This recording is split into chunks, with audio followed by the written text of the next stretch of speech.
Bem-vindos a mais um vídeo aqui do Darkcast. Estamos aqui, eu, com meu primo, Davi, Boa. Gabriel, e minha irmã, a Mari. A gente vai gravar mais um vídeo.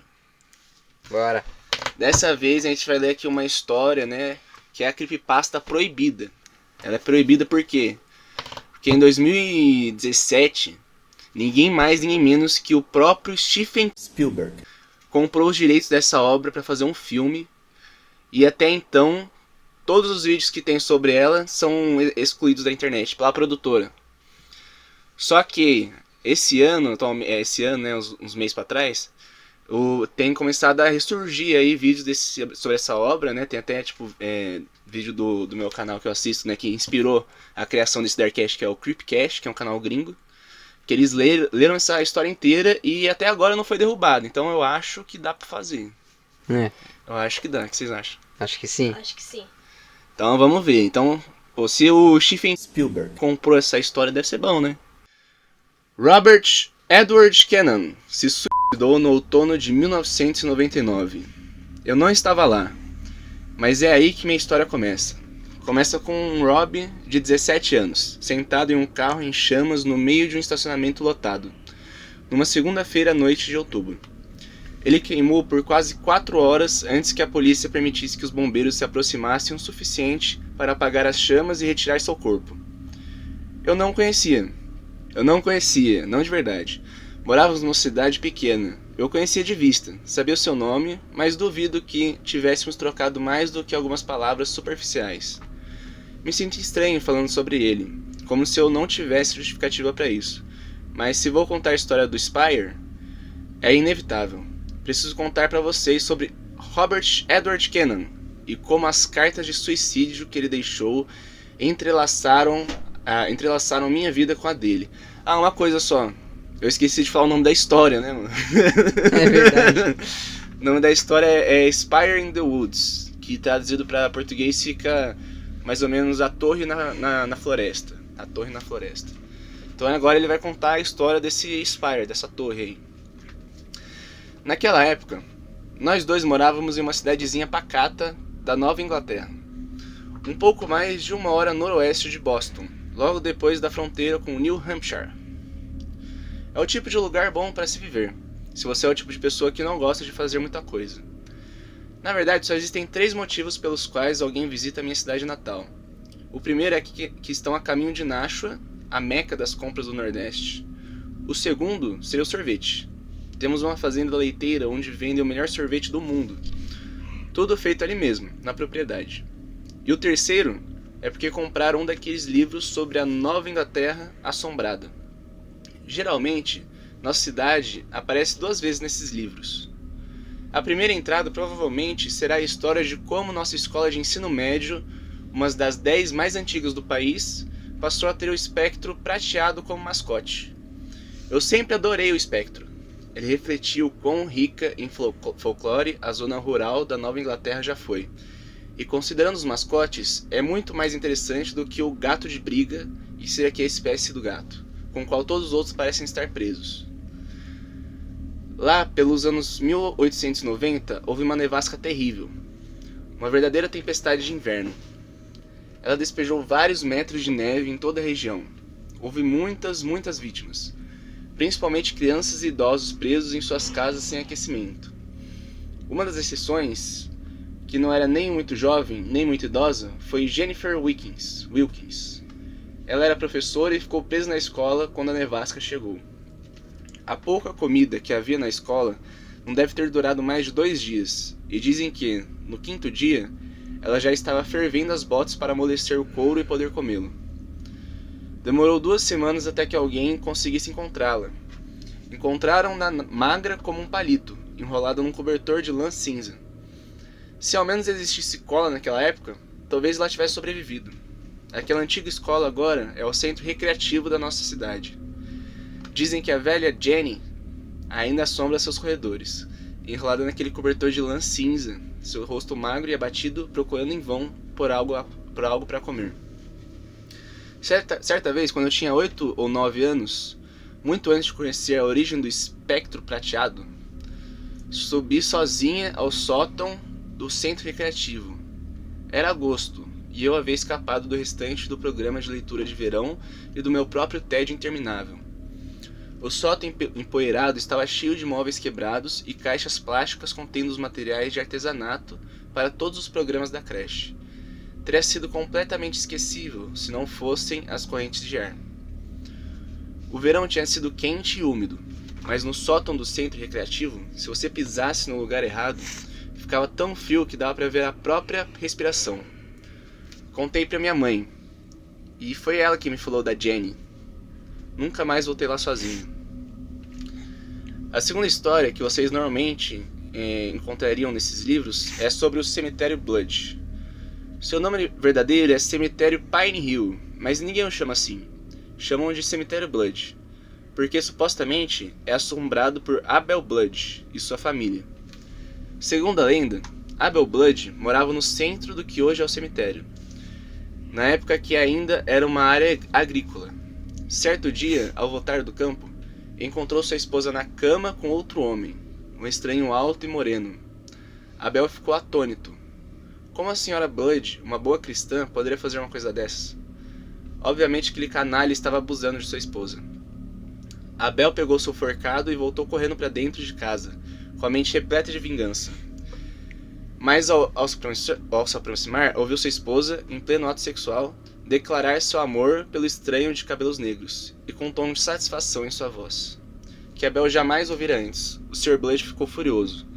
Ele irrompeu no quarto com o forcado erguido e os atravessou, repentinamente. Cravou o forcado em seus corpos emaranhados, antes de finalmente deixá-los presos um sobre o outro à cama.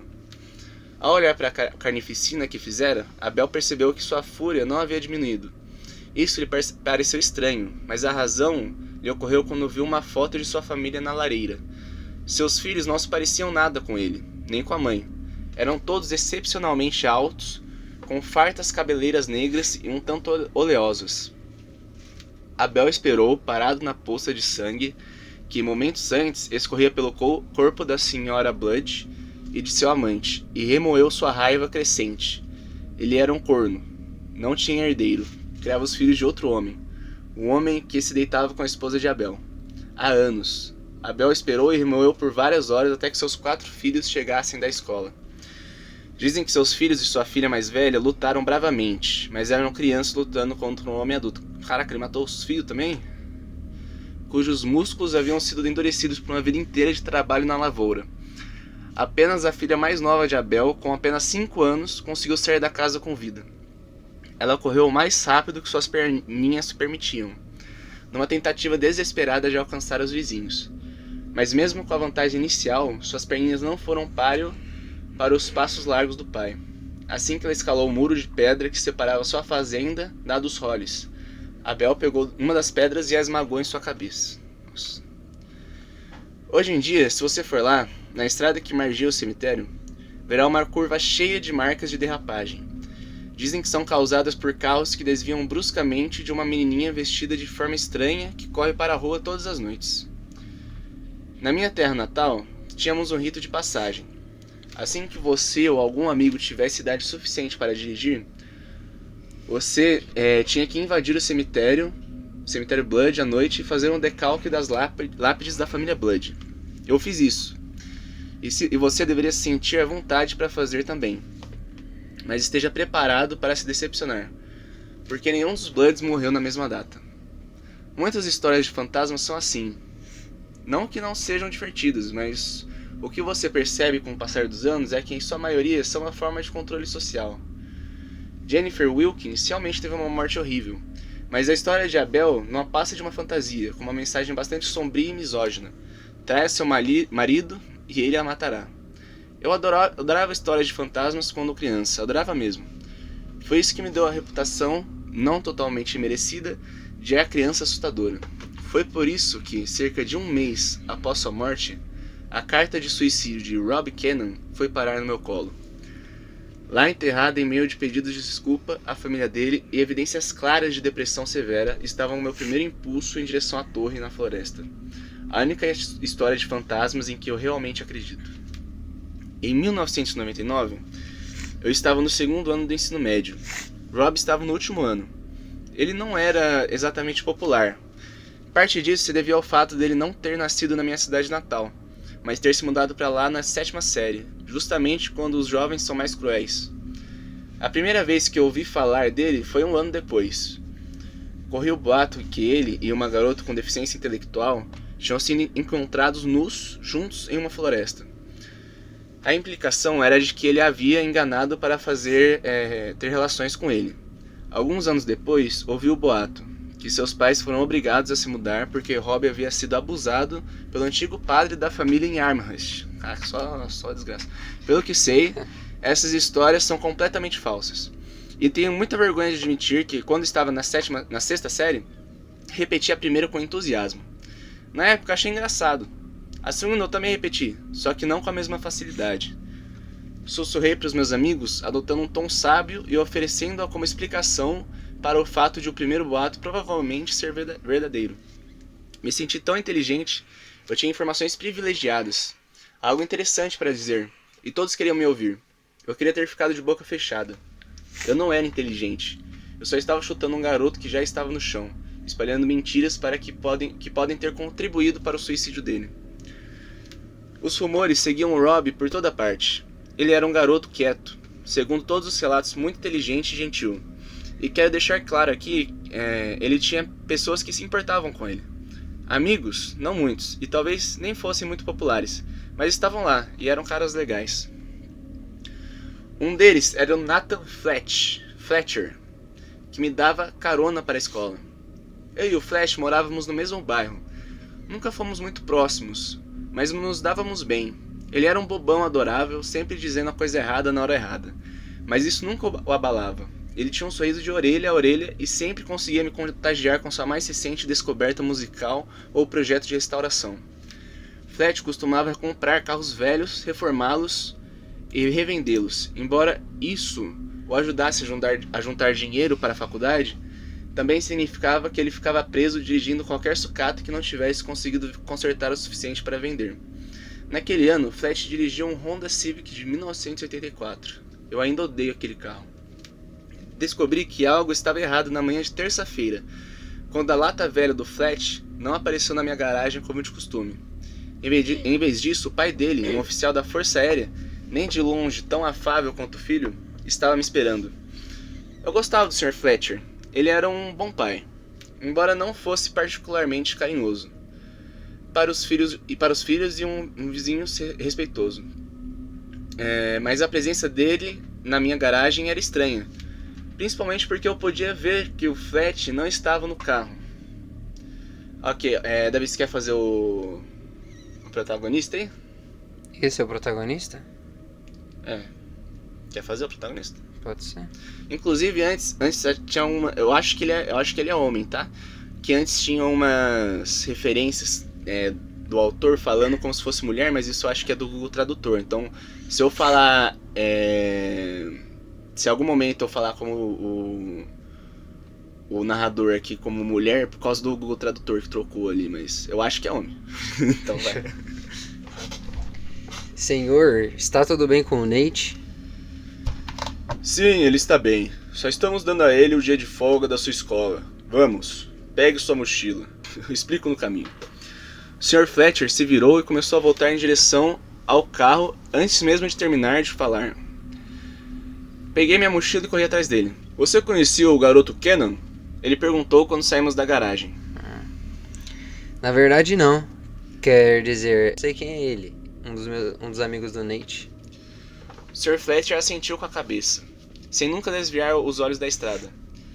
Ele se matou ontem à noite. Disse isso com a mesma naturalidade de quem anuncia que precisávamos parar para abastecer. Ele... o quê? Meu cérebro não conseguia processar o que estava ouvindo. Eu tinha visto Rob Kenan no corredor ontem. Como ele podia estar morto? O Sr. Fletcher começou a relatar os fatos frios e secos. Rob havia entregado uma carta pessoalmente na casa por volta das 7 horas. Fletcher não estava em casa quando Rob a entregou. Então ele só abriu mais tarde, naquela noite, por volta das 9h45. Ao ler a carta, Fletcher ficou pálido como um fantasma e saiu. correndo da casa sem permissão. Ele correu para... Vou omitir esse detalhe, sabe apenas que é para o local onde o Rob se matou. Mas quando chegou, o carro já estava em chamas. Aparentemente, a carta era uma carta de suicídio. O Nathan está muito chateado para ir à escola.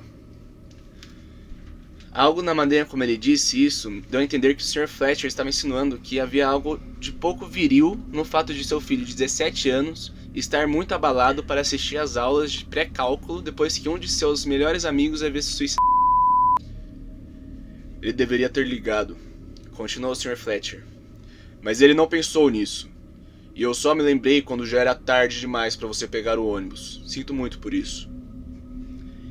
Meu choque inicial deu lugar a ressentimento. Nem conseguiria tornar o de Rob Cannon uma notícia agradável, mas era difícil imaginar alguém mais insensível do que o Sr. Fletcher. Não me admira que Fletcher reclamasse tanto do pai. Não se preocupe com isso, murmurei. Percorremos o resto do caminho em silêncio. Cheguei à escola e a encontrei transformada, comparada ao dia anterior. Era uma paisagem estranha.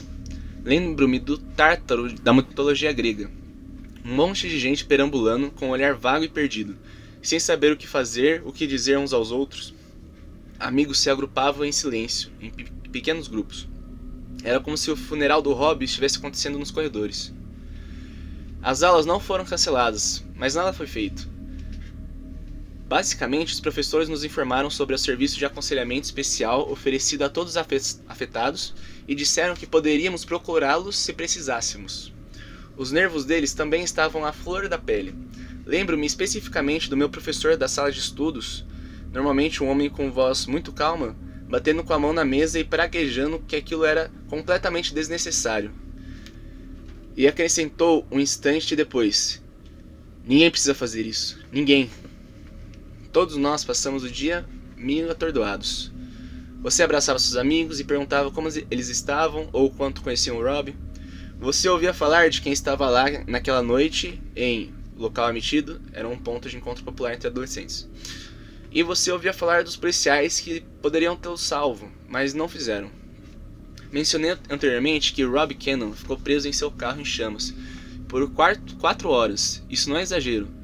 Foram 4 horas. Relatos posteriores disseram que menos tempo se passou, mas Fletcher estava lá, gritando até ficar rouco. Gritando para policiais, bombeiros e qualquer um que quisesse ouvir, que aquele era seu amigo, lá dentro, e que ele estava morrendo. Foram 4 horas. Como adolescentes, questionamos rapidamente as ações da polícia, mas agora acredito que, embora a demora tenha se mostrado injustificada, eles tomaram a melhor decisão possível com as informações disponíveis. Rob não se incendiou para causar drama. Ele não tinha intenção de que houvesse fogo. Rob queria se matar com um tiro, mas não conseguiu uma arma, então construiu uma. Naquela época, nos anos 90, no mundo pré-11 de setembro, o terrorismo não fazia parte do espírito da época. Era algo ruim, absolutamente terrível, e nós sabíamos disso. Tínhamos tido Timothy McVeigh e a tentativa frustrada de atentado às Torres Gêmeas, mas ainda não tínhamos entrado no neomacartismo que marcou grande parte do início dos anos 2000, onde o mero sussurro da palavra podia fazer com que você fosse expulso de um avião ou colocado numa lista de vigilância do FBI. E havia um certo prestígio, uma aura de mistério que alguns dos equipamentos e ideias que em torno do terrorismo carregavam na imaginação dos garotos e adolescentes.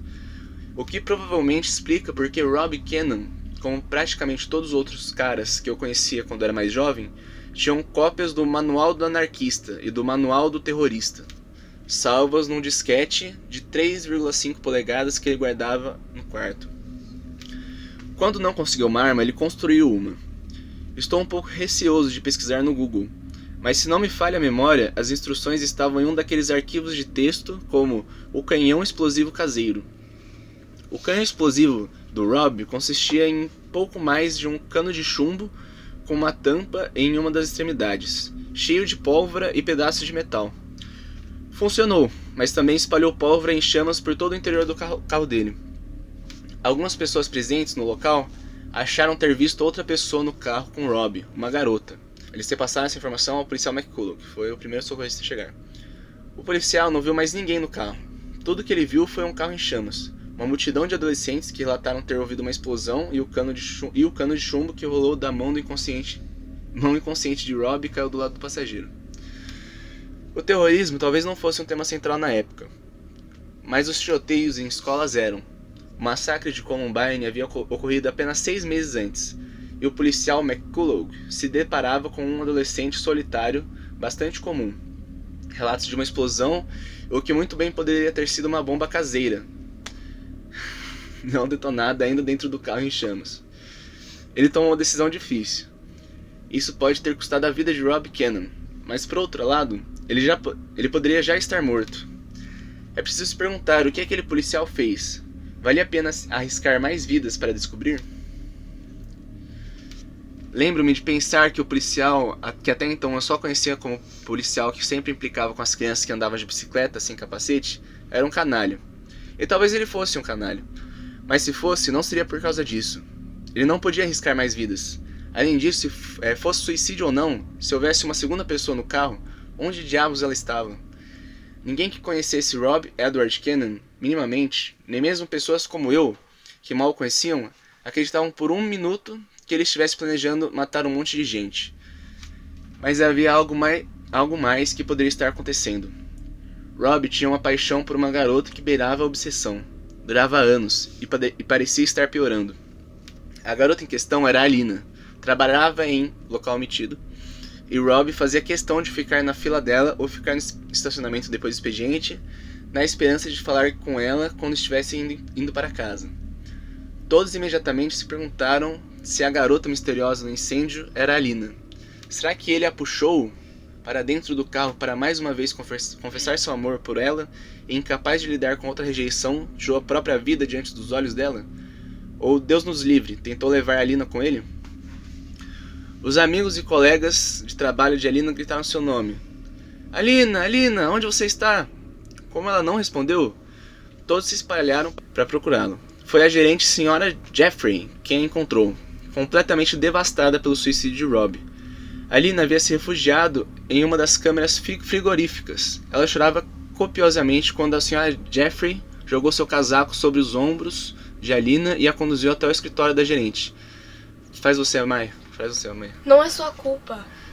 Sussurrou a mulher mais velha do ouvido de Alina, mas não adiantou de nada.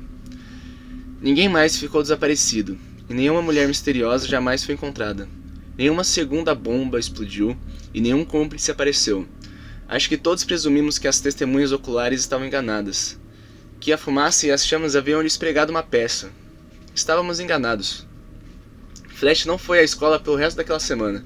Eu também não vi ele pela vizinhança. Odeio admitir, mas foi de certa forma um alívio. Eu não fazia ideia do que falar pra ele. O que você ia dizer pra alguém que o amigo acabou de... Nas semanas seguintes, uma nova forma de fofoca começou a se infiltrar lentamente pelos corredores da escola. O atendimento especial realizado no refeitório todas as manhãs antes da aula de orientação deveria ser um espaço seguro, onde qualquer pessoa pudesse compartilhar seus sentimentos sem medo de julgamentos e com a certeza de que a conversa não iria além disso.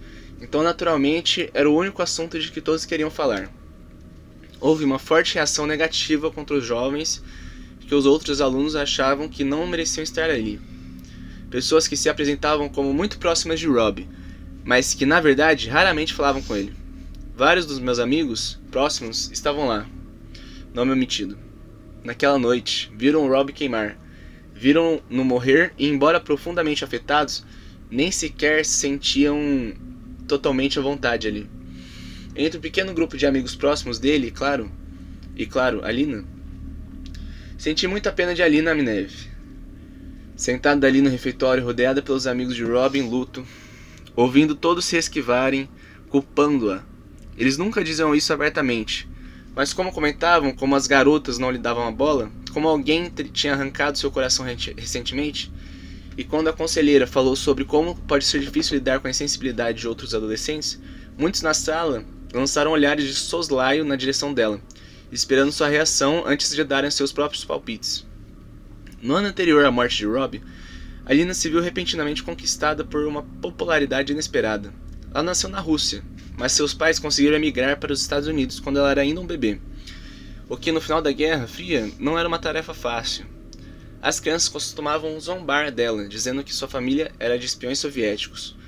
Mas quando ela começou a se descobrir, as provocações se transformaram em flertes.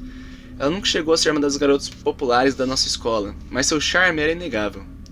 A Lina era bonita, sem dúvida, mas não intangível. Era inteligente, mas não ao ponto de intimidar.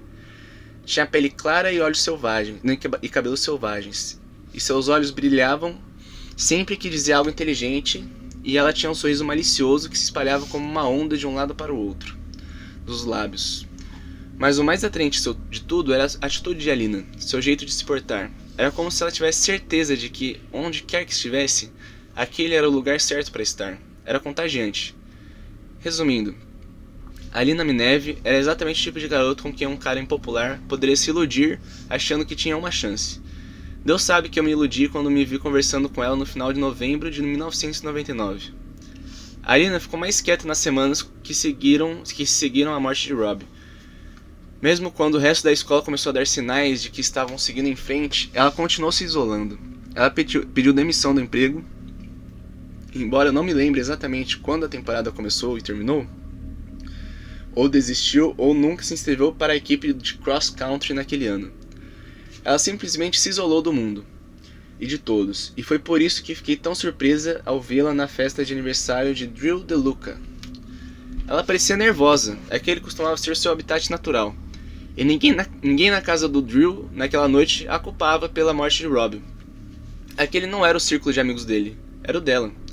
Mas sempre que se aproximava de alguém ou tentava participar de uma conversa, parecia uma gazela chegando em um bebedouro sem ter certeza se era seguro. E quando entrava na conversa, basicamente transferia o peso de um pé para o outro, ou mexia em alguma parte da roupa, nunca interagindo de verdade com ninguém, a menos que lhe dirigissem a palavra diretamente. Eu estava contando para um amigo sobre uma viagem recente que fiz para Greenfield com a Carrie assustadora, a única que eu conseguia arrastar comigo nas minhas expedições de caça a fantasmas, quando senti um puxãozinho na parte de trás da minha blusa. Me virei esperando ver a irmã mais nova do DeLuca, mas era a Alina. Faz a Alina, Mari. Perdão. Podemos falar? Ah, claro que sim. Lá fora? Ela olhou por cima do meu ombro para minha amiga antes de acrescentar. Sozinha? Se fosse primavera, eu teria adorado a ideia de Alina Minev me tirar de uma festa para conversarmos a só. Mas não era primavera, era New Hampshire no final de novembro. Estávamos no terraço dos fundos com os casacos bem apertados ao redor do corpo. Nossa respiração pairando no ar, visível a olho nu. Ela disse que ouviu da Christy McDowell que eu sabia muito sobre histórias de fantasmas. Christy era provavelmente minha amiga mais antiga do mundo. E sim, era verdade. Eu sabia muito sobre histórias de fantasmas. Fui criada católica e abençoada com os pais bondosos e afetuosos. Aqui, ó, foi mal. Ó, de novo. Aqui ele é homem, tá? Eu sabia, fui criado católico e abençoado com pais bondosos e afetuosos, a quem eu sempre me esforçava para agradar.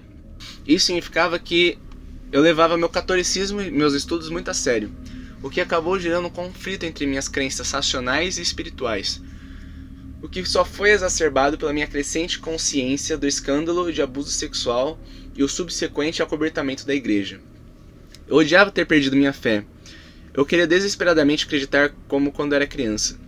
Então, enquanto a maioria dos adolescentes já haviam abandonado as histórias de fantasmas, relegando-as a pouco mais do que memórias de infância ou uma desculpa para assustar uma garota que você queria abraçar, eu redobrei minha fé.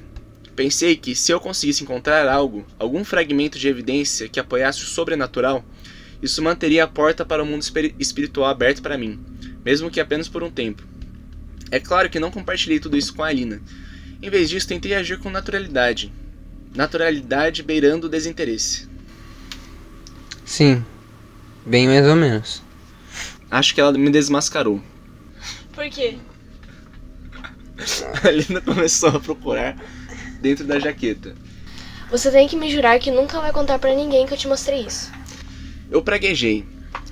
A Alina tirou a mão do casaco. Seus dedos delicados seguravam o envelope como se fosse um pedaço de vidro extremamente frágil. Ela me entregou a carta de suicídio do Rob. Abrir o envelope e desdobrar as páginas foi como uma profunda invasão de privacidade. Mas quem existiria lê-la quando a recebe em suas mãos? Quais foram as últimas palavras de Rob Kennan para a garota que ele era obcecado há anos? A garota que muitos de seus colegas acreditavam ser o motivo de seu suicídio.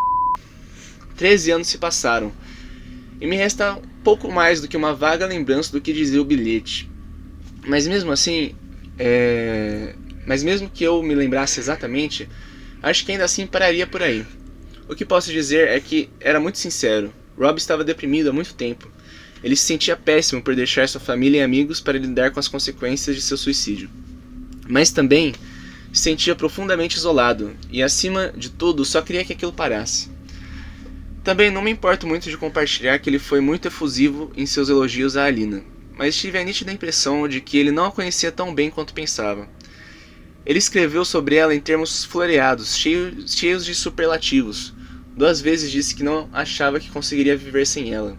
Mas no fim das contas, nada do que ele disse foi muito específico. Todo mundo acha que o primeiro amor de sua vida é a pessoa mais especial e atraente do mundo, e que ninguém jamais poderia apreciá-la tão profundamente quanto eles. Senti pena dele, de verdade. Mas ao ler a carta, não tive a sensação de tê-lo conhecido melhor, não de verdade. Ao terminar a leitura, levantei os olhos e encontrei o olhar de Alina. Ela me olhava com expectativa, mas eu não fazia a conexão. O que isso tem a ver com histórias de fantasmas? Perguntei. A Alina apontou para o final de um dos parágrafos que explicava por que Rob queria tirar a própria vida. E estava escrito: E a cada hora eu vejo o rosto dela, enquanto ela corre a corrida sem fim. O rosto dela. Eu havia presumido que ele estivesse falando de Alina. E seus anos correndo atletismo e cross-country. Mas se fosse o caso, por que ele escreveria dela e não sua em uma carta endereçada a Alina? E a cada hora eu vejo o rosto dela, enquanto ela corre a corrida sem fim. Um arrepio percorreu minha espinha. Não era frio, era mais como se alguém tivesse pisado no meu túmulo. A corrida sem fim. Eu disse. Sim. Por um breve instante, Alina voltou a ser ela mesma. Meu Deus, eu tava começando a achar que eu tinha imaginado tudo. Diga-me que você se lembra de onde é. Murmurei o verso. E a cada hora vejo o rosto dela enquanto ela corre a corrida sem fim. Algumas vezes em voz baixa. Eu sabia que já tinha ouvido aquilo antes, mas onde? Tinha certeza que era uma história de fantasma, mas já tinha lido centenas, se não milhares, e elas tinham uma tendência de se confundir. Não? Droga! A Alina bateu com força o punho no corrimão do convés. Mas é uma história de fantasmas, não é? Sim, eu sei, só que não consigo. Minha voz foi sumindo enquanto eu quebrava a cabeça tentando me lembrar. A Alina começou a voltar para a casa de Drew. Se você pensar bem... Eu a interrompi. Com certeza. E assim se desfez meu leve desinteresse. Ao chegar à porta, ela se virou e olhou para mim. Ficou me encarando por um longo tempo. Mais tempo do que qualquer pausa em uma conversa deveria durar. Acho que ele mencionou isso na carta que escreveu para a Lady Fletcher também. Encarei a Alina. A carta de Fletch? Sim. Você poderia descobrir? Essa foi uma linha que eu não achava que conseguia cruzar. Sim. E esse foi o final do primeiro capítulo, né? Primeiro capítulo da história. Está se construindo aí uma história, um possível sobrenatural aí, né? Será que o Rob viu um fantasma? Fantasma que fez ele se automatar-se? Vamos descobrir, né? Vamos descobrir, né?